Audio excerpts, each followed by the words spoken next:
¿Tu nombre es? Carmen Malvi.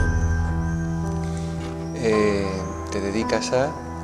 Pues en estos momentos estoy compartiendo una información a la que yo le llamo mapa de resolución de conflictos a través de estrategias teatrales. Muy largo y entonces lo he resumido en activación de alas.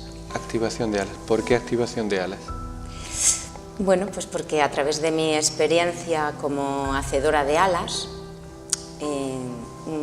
una parte de mi vida que todavía mantengo, que es hacer alas físicas, ¿no? Diseñar alas físicas que se estampan en seda y bueno, funcionan como un pañuelo, pero ahí pues, sucedió una investigación que me llevó a la comprensión de que las verdaderas alas son tu propio campo electromagnético o tu aura o tu campo bioeléctrico o llámalo como quieras. La cosa es que aquí hay una información que está en constante movimiento de retroalimentación y que, mira, pues hace forma de alas. Por eso es activación de alas, porque es activar conscientemente esa información para resolver conflictos. ¿Cuándo empieza eso? Pues empieza con mis propios conflictos. No hay nada mejor que recorrer un camino para mostrarlo. Entonces hay un momento de mi vida en que precisamente cuando amas mucho a alguien es cuando más interés tienes en resolver los conflictos con esa persona. Y entonces empiezo a tener sueños o ideas matutinas o conexiones o llámalo como quieras, que me traen ideas de cómo abordar esos conflictos de una manera lúdica, de una manera más distendida, desidentificarme, relajarme con eso para no sufrir tanto. Y como vengo del mundo del teatro, porque una parte grande de mi vida fue como actor, actora, directora, escenógrafa, etcétera, etcétera, casi 25 años, me dio tiempo a muchas cosas. Pues entonces eso estaba vinculado como a estrategias teatrales, a juegos, a que yo empiezo a aplicar en mi vida. Y voy viendo los resultados que tiene, voy viendo cómo las cosas, los conflictos se van deshaciendo, se va armonizando, yo voy entrando en comprensiones profundas de cómo funcionamos. Perdona, Carmen, ¿cuál es el punto en el que entiendes que esa decoración o vestimenta o como quieras llamarlo se convierte en un instrumento de sanación, un instrumento de ayuda? ¿En qué momento? Dices que una crisis... Bueno, en la crisis me refiero a lo que es el mapa de activación, que son los cursos o las actividades o la información que yo comparto para resolver conflictos.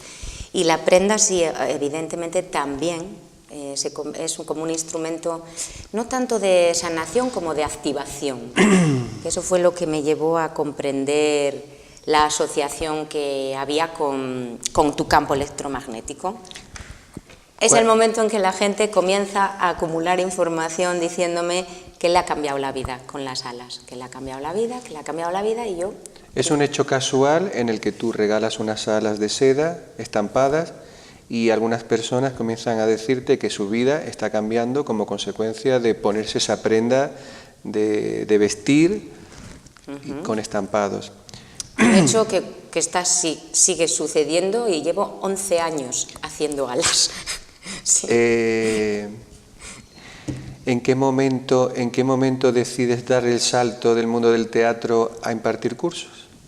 ¿O es un proceso gradual? Es gradual. Primero hago alas e investigo qué pasa con eso de las alas. ¿Por qué la gente cree que le cambia la vida? Porque a mí que las personas me dijeran, oh, las alas son mágicas, qué bonito esto que haces, para mí no era suficiente. No sé, supongo que tengo una mente más inquieta o científica y yo la magia en el teatro la hacía con tecnología aplicada, ¿sabes? Entonces no sé, a mí eso de que era solo magia no me convencía. De todas formas, en ese punto no era tan preocupante, porque que venga alguien y te diga, ay, qué bien, me cambió la vida, pues tú dices, pues qué maja, y ya está, ¿sabes? no le das mayor importancia. Pero cuando te dicen, uy, es que en mis alas has puesto un símbolo de Reiki y yo soy maestra de Reiki. Y en ese momento de mi vida yo le decía, ¿y qué es lo del Reiki? ¿Sabes? Entonces, ¿cómo yo iba a estar utilizando símbolos de algo que no conocía ni que existía ni sabía qué era? Y ahí la gente es donde decía que yo canalizaba. Entonces empecé a ver qué sería eso de canalizar y empecé a hacer yo una investigación de cuál sería la explicación científica de cómo funcionaba eso, cómo yo podía saber algo de alguien que no sabía. Investigando y preguntando y haciendo investigación histórica, investigación práctica, investigación documental, pues fui llegando a una conclusión, o se reveló claramente una conclusión. Y es ¿Investigación documental porque existe algo relacionado, algo parecido a tu trabajo? No, pero yo puse seres alados en Google, que es el oráculo, tú sabes, pones en Google algo y aparece algo siempre. Y empecé a ver toda la asociación que había. Bien. Hadas, ángeles, dioses, seres divinos, asociado a libertad, protección, asociado a muchas cosas, y eso está en el inconsciente. Funcionamos en un 90 y pico alto con el inconsciente. Entonces comprendí, para mí era una explicación racional, que cuando la gente pedía alas, de pronto, que tenía un objeto físico que se ponía, que se las ponía, abría los brazos y se veía en el espejo con alas. Y eso devolvía una imagen a su consciente y a su inconsciente que era esquema humano con alas. El inconsciente va al registro de información y dice, uy, hay que funcionar como un ángel, como un hada, como un dios, y entonces envía pautas de comportamiento que son, pues, que elevan la autoestima, te tratas mejor, te cuidas más, eres más generoso, estás más abierto, te sientes más poderoso. Obviamente las alas te cambian la vida, pero no tanto por el hecho de que las alas las haga yo, porque en este punto yo decía, pues unas alas del chino tendrían que funcionar igual, ¿sabes? Para mí era lógica. Lo que pasa es que el ego humano, ¿sabes cómo funciona, no? El ego humano, pues las alas del chino son las alas del chino, y que haya una señora que le llaman hacedora de alas y le voy a pedir mis alas, eso te da una categoría, pero realmente no es lo importante. Y por cierto, quiero aclarar, para mí, insisto, las alas no son mágicas y jamás las he vendido como mágicas. Las alas son un símbolo y ese símbolo tiene mucho poder en el inconsciente. Y luego, pues a través de la idea que tú tienes de que es algo especial, que te lo hace alguien especial, pues se convierte en un activador. Una puerta más hacia el interior. Desde luego, hacia la mejor parte de ti mismo. Bien. A lo largo de estos 2 días que has estado aquí en los campamentos, hemos participado, yo incluido, de una serie de actividades que resultan muy interesantes. Para ti, ¿qué actividades, imagino que todas son importantes, pero cuáles son las que mejor te definirían? De todos los juegos o actividades que hago en los talleres. ¿Con cuál te identificas mejor? Tienes un repertorio muy amplio de actividades, pero yo veo que normalmente sueles hablar repites algunas con más frecuencia que otras, o a lo mejor es que hay un campo oculto que todavía no sabemos y podemos hablar de ello. Me llama mucho la atención el taller de jugar con las palabras, también para cambiar nuestro registro, nuestro código mental, reprogramarnos. ¿Qué tipo de actividades te llaman a ti más la atención? ¿Con cuáles te sientes muy a gusto a la hora de impartir un taller? Pues me siento muy a gusto con todas las que están relacionadas con representación teatral, porque es un campo pues, en el que tengo experiencia, y cuando tienes experiencia te sientes más cómodo y te sientes más hábil para manejar esa situación. Y me gusta mucho la parte que tiene que ver con lo que yo llamo escenas de implementación de parada y aviso, que es... ¿Qué consiste en, básicamente? Básicamente, en aprender a parar un conflicto. Te das cuenta que estás metido en un conflicto, poner la voluntad a disposición de pararlo y después ser capaz de hacer un aviso, que es una expresión verbal de autorreconocimiento en el que lo que tú estás diciendo es cómo tú te sientes tomando plena responsabilidad de esa situación, es decir, pues diciendo yo en este momento no puedo, o yo no sé, o lo que sea, pero no pretendiendo estar ni juzgando al otro, ni estar por encima del otro, ni siquiera negociar, aunque negociar es una opción valiosísima, ¿no? Pero sobre todo implementar una experiencia a través de ese juego teatral que se grabe en el cerebro y que puedas luego utilizar en la vida cotidiana. Otro tipo de ejercicio. Otro de los que me gusta mucho, el de las palabras y el del buceo. Yo le llamo buceo porque, claro, me van viniendo tantos juegos que al final los tengo que resumir con algún tipo de palabra, ¿no?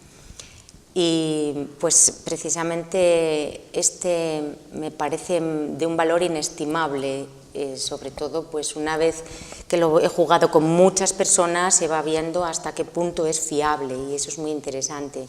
El buceo consiste en, una vez que encuentras lo que yo llamo la palabra clave, es decir, el valor o concepto que necesita como una actualización y que por eso subyace en los conflictos, pues es investigar qué contiene, ¿no? ¿Qué contiene? Por ejemplo, ayer trabajamos con una palabra, hubo dos palabras, una era pareja y la otra preocupación.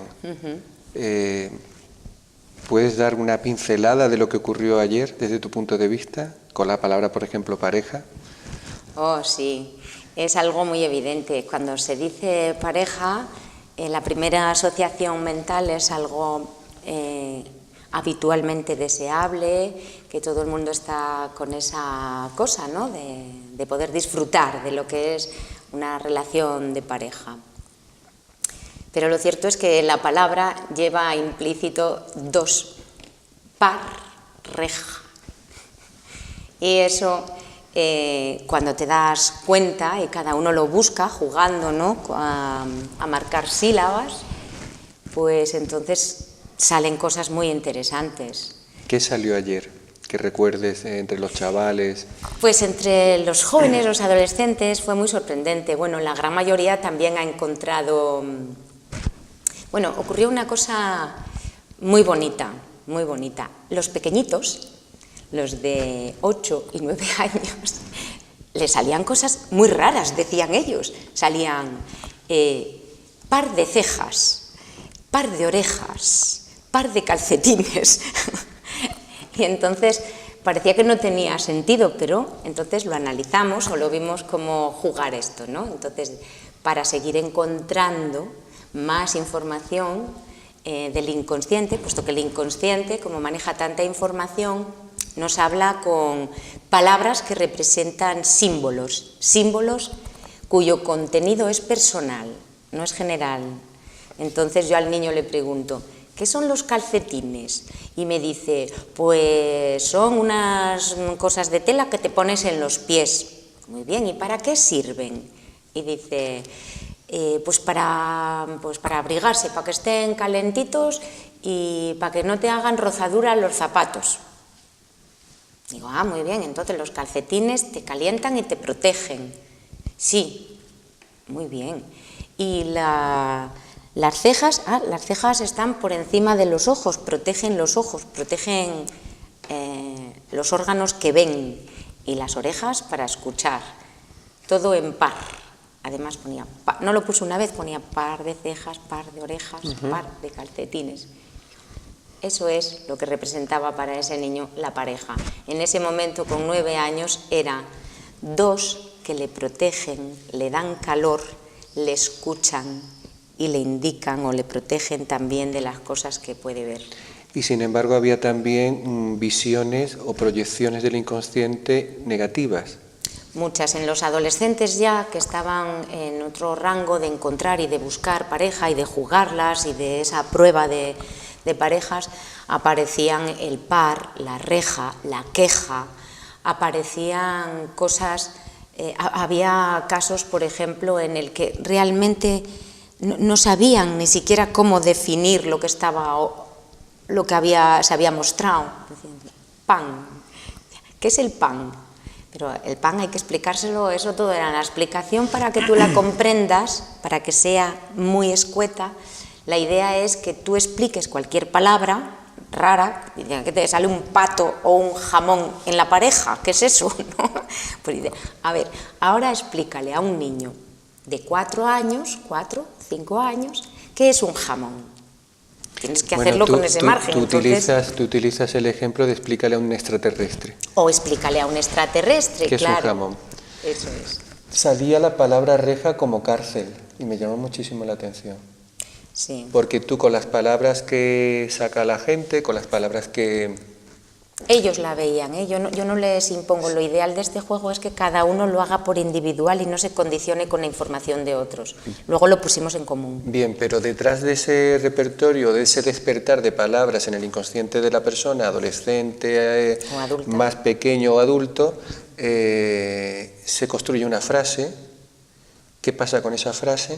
Pues esa frase es muy reveladora, muy reveladora. Había frases realmente impactantes, que cuando la escribían no se daban cuenta lo que habían escrito, no sabían qué significaba. Entonces yo decía, cerrar los ojos y escuchar la frase.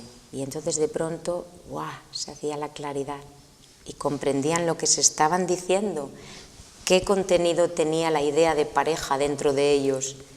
Y luego lo más bonito de este ejercicio, que es lo más interesante, es reprogramar la palabra, reprogramar y ampliar el concepto. ¿Cómo se hace eso?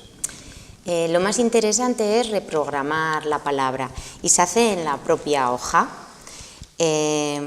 porque todo lo que entra por los sentidos, por cuantos más sentidos entra, más información llega a ese campo del inconsciente y mejor se queda registrada la reprogramación. Entonces, pues si te salió reja, pues tachas reja, o le pones un post-it con un corazón, Esa es creatividad, ahí pero utilizas también creatividad. observé, Carmen Malvi, de que, por ejemplo, se jugaba mucho también con el campo semántico de una palabra. Reja se asociaba, por ejemplo, con cárcel, y se podría escribir o transformar en cárcel. Vi una frase con la... Sí, eso es. Tú, por ejemplo, apuntabas reja como instrumento de arar la tierra, que eso fue precioso, de pronto darles a todos también una visión diferente de esa palabra. Entonces, por supuesto, es eso, encontrar luego otro contenido para la palabra reja, y si no lo encuentras, puedes dividirla y coger re y poner nota musical, por ejemplo, o ja, risa, y de pronto la palabra pareja, que era un par en una reja, se convierte en un par que crean la música de la risa. Muy bonito. Hubo otro ejercicio muy interesante, trabajas con la psicomagia. Sí, se puede decir, aunque psicomagia es un término de Jodorowsky, lo acuñó él y se lo respeto profundamente, yo llamo estrategia teatral, pero entiendo que es prácticamente lo mismo que psicomagia, solo que... Hubo una actividad muy interesante, perdona que te interrumpa, sí, en la que una persona pues se sienta en la silla para hacer un trabajo a solas y tú te sientas enfrente y juegas con tu intuición, te conectas a tu intuición y al mismo tiempo que la persona está desvelando bajo tus consignas que representa lo que ha visto, que es en principio muy físico, luego tú lo vas llevando a un término simbólico y finalmente construyes una secuencia, una idea con todas las palabras que tienen que resonar con la persona que ha expresado esas palabras, tiene que estar de acuerdo, sentirlas como suyas, y al final hay un salto en el que tú has visualizado, has sentido que tienes que hacer algo, y puedes explicar eso en qué consiste. Por ejemplo, a esa persona le diste un beso en la barriga. sí. La persona era yo. Está bien, no podemos dejarlo con ese misterio, que también está muy bonito tener un misterio. Pues, ¿en qué consiste? Inicialmente cualquier trabajo de guiar a alguien a encontrar su propia información, inicialmente consiste en desaparecer egóticamente y no juzgar absolutamente nada y recoger solamente como un testigo la información, es decir, ser como una grabadora de la información que se está mostrando. Estar en la capacidad de escucha, sobre todo, escucha, y registrar esa información. Y después permitir simplemente que esa información se arme con coherencia. Solamente es hilarla, realmente la persona ya la está dando. Pero esa escucha tiene muchos niveles, Sí. no es solo auditivo. Sí, es una escucha profunda que tiene muchos niveles, efectivamente. Tiene un nivel físico, tiene un nivel emocional, tiene un nivel mental, ahí es donde se empiezan a asociar los símbolos, y tiene un nivel espiritual, que es el observador, que no se identifica. Ese es el trabajo verdadero que yo estoy haciendo en los cursos, mostrarle a las personas cómo con unas prácticas de juegos se activan todos los niveles hasta el punto que luego los puedes tener constantemente activados para vivir sin más. Y yo los pongo eso a disposición de los juegos o esos ejercicios. Entonces, a mí se me activan todos esos niveles y todos esos niveles cooperan conmigo y con la persona para mostrar un camino. Hay muchos para resolver un conflicto, pero a través de esa persona, ella misma me está indicando el camino. Yo solo tengo que recogerlo y devolvérselo, mostrárselo. Pero son las personas las que resuelven sus propios conflictos. Yo solamente recojo su información y se la vuelvo a mostrar, entonces ya cuando la ven ya saben, e incluso saben mucho más que yo, porque yo solo recojo una parte de esa información. ¿Han influido en ti tus 11 años en un internado para que llegues a donde has llegado? Por supuesto, muchísimo, muchísimo. Voy a decir en este momento ya, y con esta comprensión que tengo de mi vida a día de hoy, que he tenido la gran suerte de tener una infancia muy solitaria. Eso es valentía. Sí, era una niña brillante. La verdad es que, bueno, era brillante. Ya no me importa reconocerlo. Lo que pasa es que me generó... ¿Desde qué edad hasta qué edad estuviste en el internado? Estuve 11 años, desde los 7 a los 18. ¿La palabra sería soledad? Sí, era soledad. Era una gran soledad y una gran necesidad de aceptación y una gran incomprensión, porque yo no entendía cómo, haciendo todo lo que me decían que era correcto y que estaba bien, como era ser buena estudiante, ser obediente, hacer las cosas bien, no mentir. Yo hacía todo lo que me decían bien y las niñas no querían jugar conmigo y yo no entendía esa incoherencia. ¿Por qué me rechazaban? Me decían, con la sabionda no. Pero ¿por qué no? Si estoy haciendo lo que nos dicen que hay que hacer, ¿no? Pero, pues, ahí se generaban, pues, eso. Nunca he reconocido los celos. Es algo que es también ahora, ¿no? ¿Dónde encuentras la conexión entre ese periodo y lo que haces ahora? ¿Qué relación hay? Observar. Como no podía jugar, observaba. Ajá. Como no podía estar en el grupo jugando a algo, yo me quedaba viendo, me quedaba mirando y veía todo.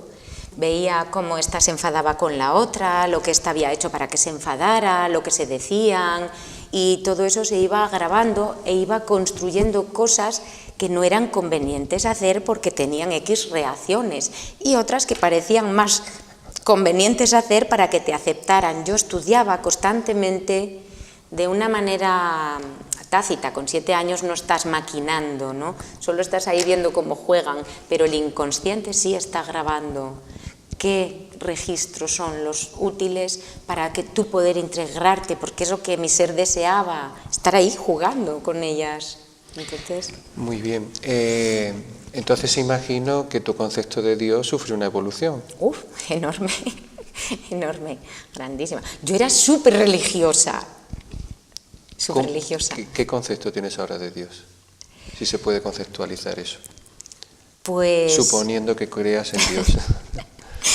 Bueno, yo creía en el Dios que me enseñaban entonces porque eran colegios de monjas y entonces pues obviamente estaba Dios y también el demonio, cuidado, porque en los colegios de monjas no está solo Dios y todo va muy bien, es que está el bien y el mal, la polaridad.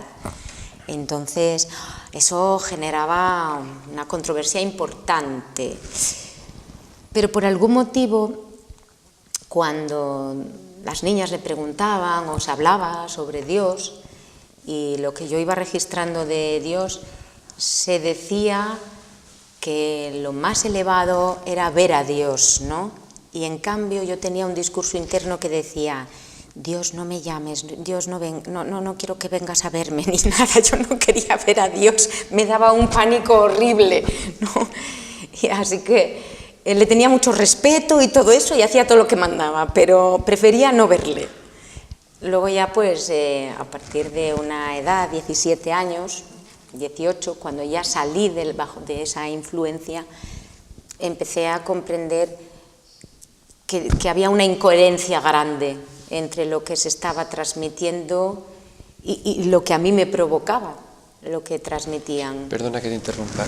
¿Cuántos conflictos habrás presenciado que crees que nacen de esa incoherencia en la que no solo han vivido niños de un internado, otros quizá no lo han vivido, pero que sí hay un porcentaje importante de personas que con esas creencias entran en conflicto?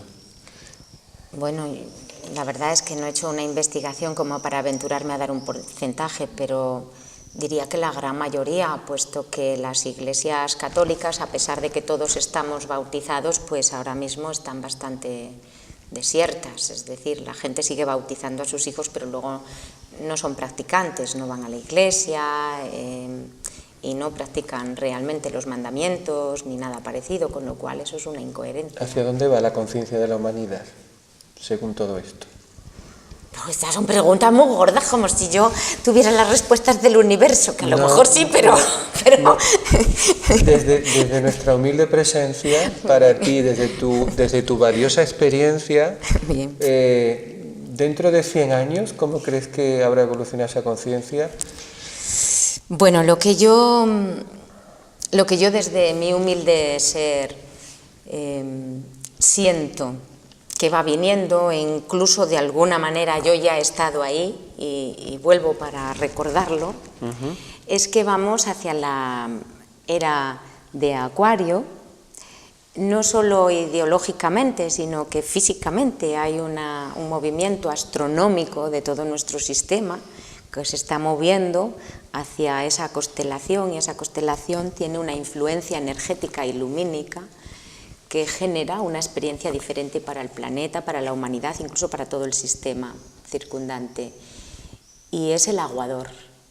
Está representado en nuestro esquema humano, está representado por el aguador, que es el ser humano con un cántaro de agua que regula ese agua, puede verterla o no, con lo cual diría que vamos de Piscis, que eran 2 peces dentro del agua, entendiendo por el agua el campo emocional, estamos pasando de ser 2, dualidad, polaridad, porque los peces miran en 2 direcciones, y de no manejar nada el campo emocional porque estamos inmersos en él, vamos a pasar a ser 1, la unidad.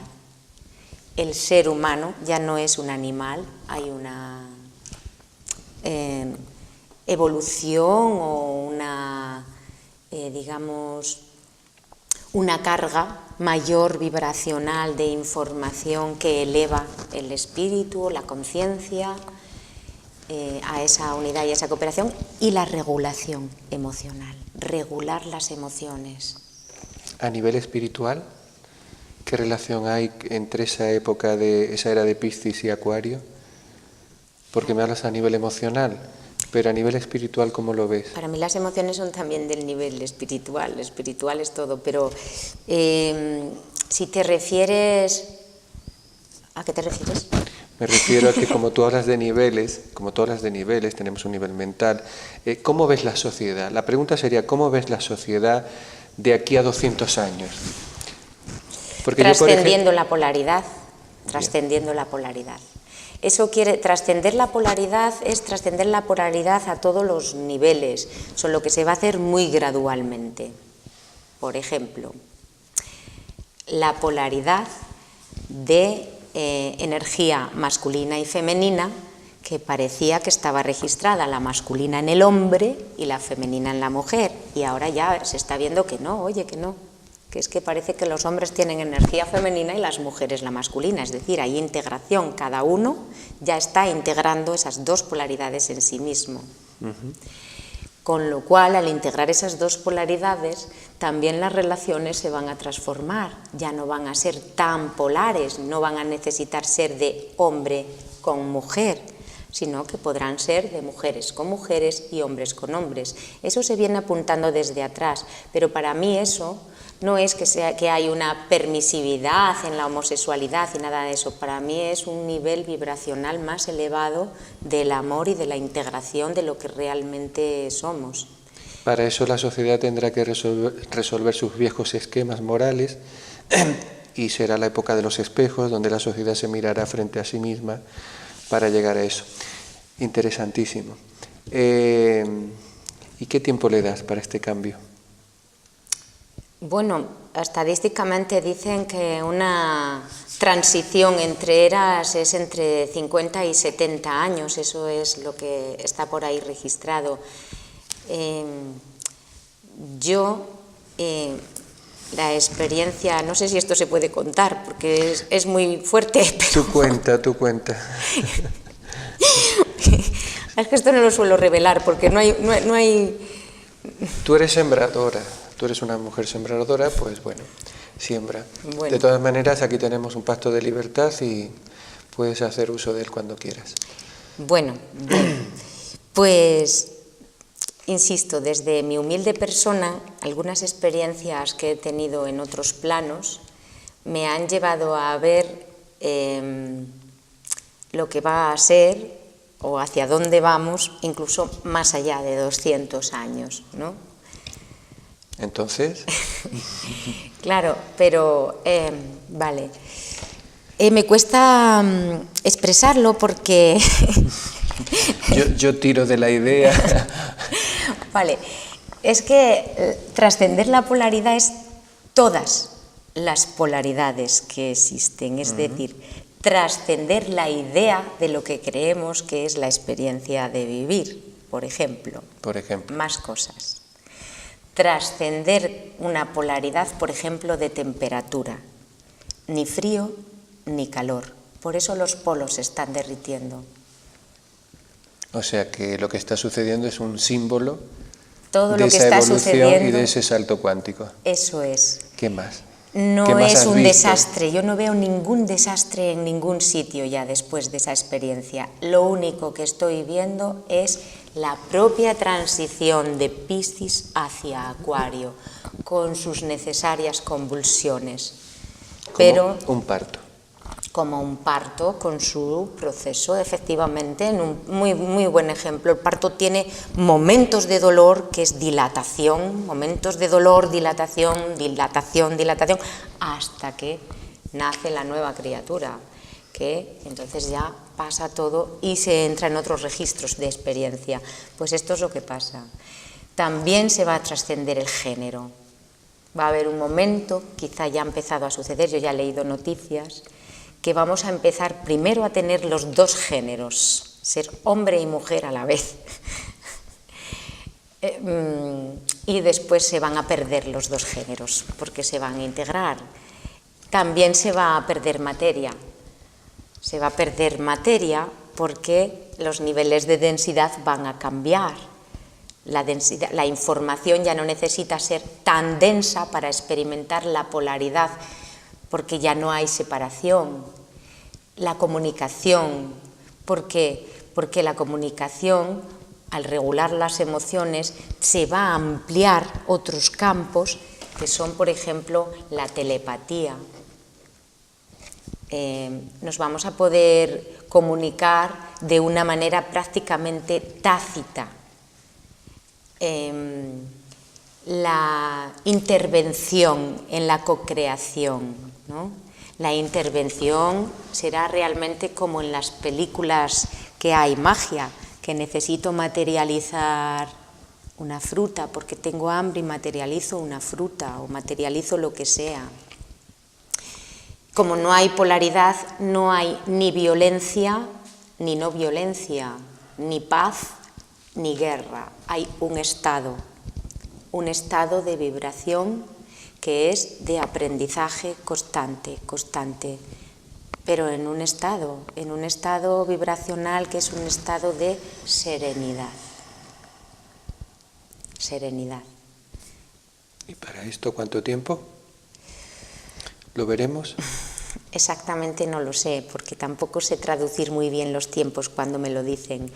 Pero lo que sí he comprendido es una cosa, que entre la experiencia que yo tuve o que he tenido varias veces y lo que leo en astronomía o los registros que hay, he visto que hay una cosa que no me cuadra, ¿no? Que no me cuadra, pero claro, yo no soy nadie realmente para desestimar lo que está escrito o lo que han registrado otros, simplemente es una experiencia personal. ¿Cómo lo entiendes? Pues entiendo que una vuelta entera de nuestro sistema alrededor del Sol Alción se llama un año estelar, ¿no?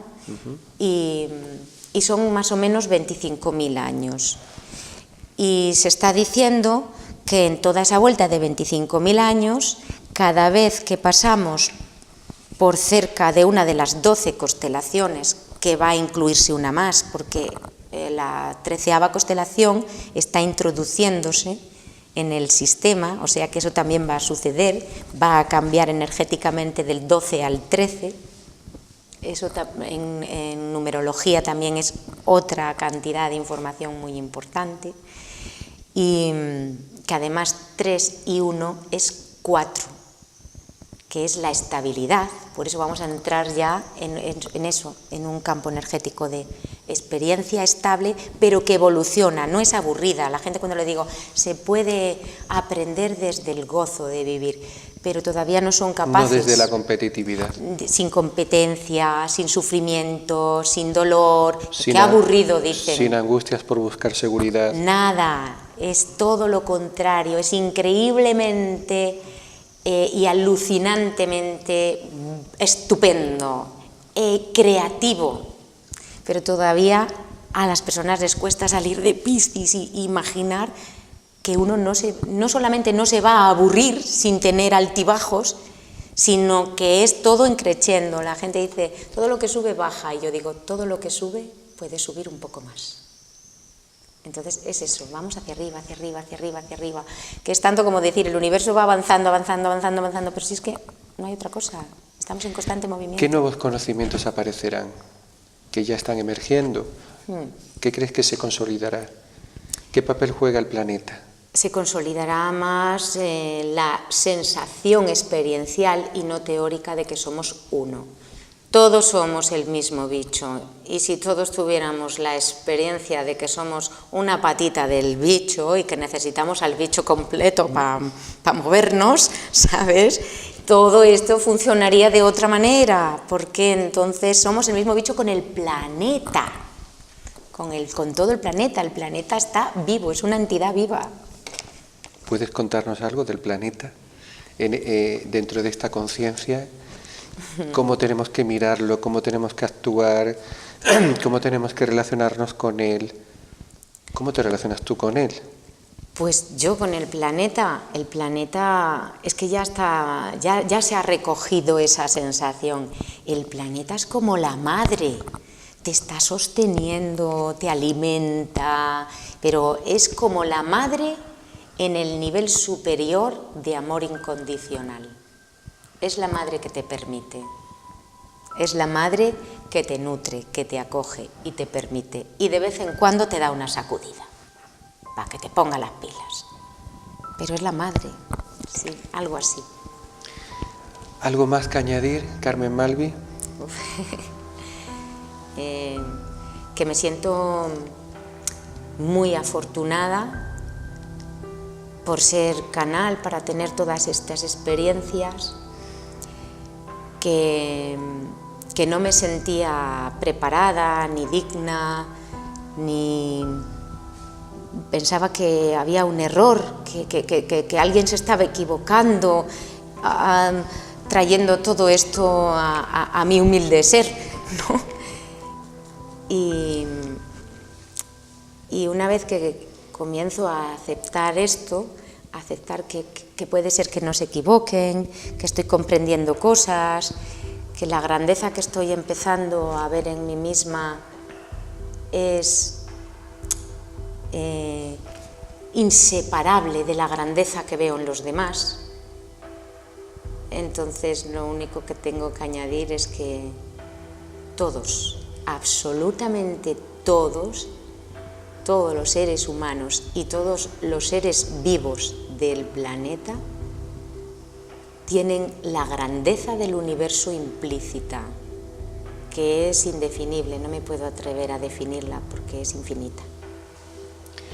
1.000.000 de gracias por haber venido aquí, a nuestro espacio de Arte de Amarte, y hasta otra. Muchas gracias a todos vosotros. Un placer.